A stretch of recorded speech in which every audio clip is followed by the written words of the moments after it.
Let's cake. Today I want to do my flourless pear, almond and chocolate cake. It is 100% a goodie, hands down one of the easiest upside down fruit cakes you'll make, and it's got so much of the fruity chunkiness and sweetness that comes through the cake as well.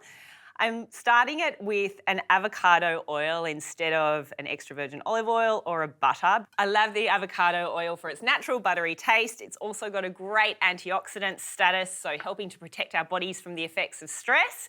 And the buttery taste and the high smoke point of the avocado oil makes it great for baking. So great to pop into your cakes and biscuits and other delicious things that you're popping in the oven or cooking on the stovetop. To sweeten, we've got some maple syrup. You could also use some honey, or if you've got coconut sugar, that works a treat as well. Some eggs, of course, to bind it. We'll need 3 eggs for this recipe. And then whisk these ingredients together before we add in our dry ingredients. Now, being a flourless chocolate pear and almond cake, I'm using almond meal and arrowroot flour for this one, so it's naturally gluten-free while still having nutritious ingredients in there. We get a lovely chocolatey flavour from our raw cacao powder, as well as some chopped dark chocolate in there too. So we'll whisk that in. Some arrowroot flour. As it's a fine flour, I do whisk this one in so that it just helps to break it up into the batter a little bit better. And then we'll fold through our almond meal. Almonds are also a wonderful source of vitamin E, so the combination of the almond meal and the avocado oil delivers some great vitamin E into this cake. Fold that in and then we'll chop up our chocolate to get in there as well.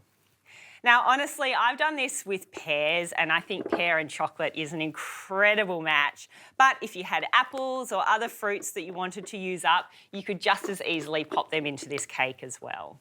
That batter looks amazing. That's exactly what I'm after. It's got a beautiful glossiness. Now we'll get our chopped chocolate in. So you can go anywhere between 100 to 150 grams of your chopped dark chocolate. You could also grate it in if that's your thing. So our chopped dark chocolate goes in. And we're kind of building different sweet components into this one. And that's it. That's all it needs. When I say I'm a basic baker, I truly am. It's time to layer in the pears and the cake batter into the tin. This is a greased and lined tin. It's good to line the base of your tins just to make it that little bit easier when you're getting it out at the end.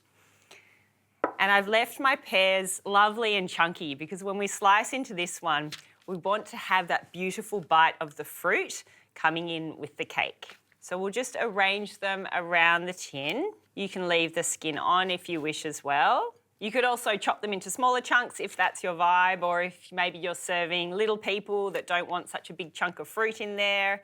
So that's our first layer of the pears, and we'll do it in layers so that there's a nice bit of variety coming through the cake. And then we'll pour some of the cake mixture over. And then you can layer in a few more of your pears as well. Again, just looking at how much coverage and how much batter is remaining. You could even chop the pears a little bit smaller if you like. I'm going to layer them in like this. And then spreading the cake batter around those extra pears that you've popped on the top. Okay, this is perfect. We're going to pop it into a 170-degree oven for about 40 to 45 minutes. You don't want to overcook this one. You want all of that juiciness coming from the pears. You want to keep the cake lovely and moist.